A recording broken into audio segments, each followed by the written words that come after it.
Lastima soldadu arruntik ez gonbidatzen. Hori nire aita iraintzeko izan da? Argi dago. Gaurkoz behintzat. Ni David naiz, zuen nagusia. Kontuz gero, bromazalea naiz.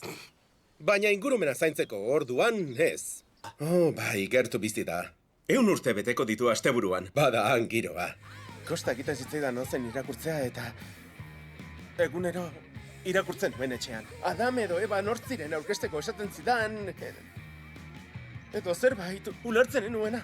Monstro bat zahan!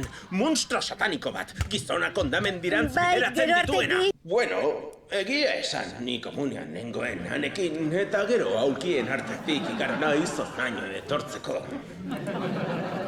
Horrelakoa da bizitza. Orain zure armen mehatxupean dituzu, baina nik kartzelara bidaliko zaitut. Ez. Ondo da. Baina soilik jakin dezazun. Gogoratzen duzu ezer urte haietaz?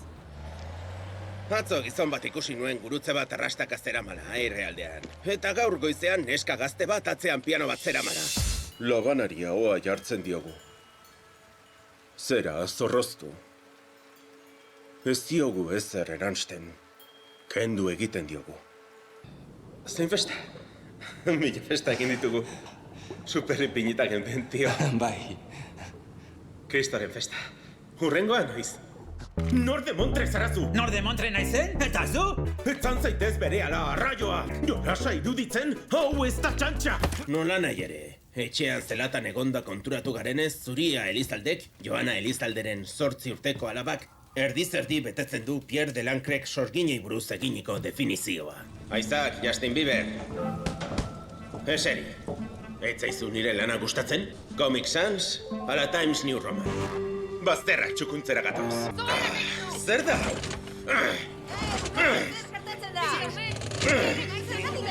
Piztu!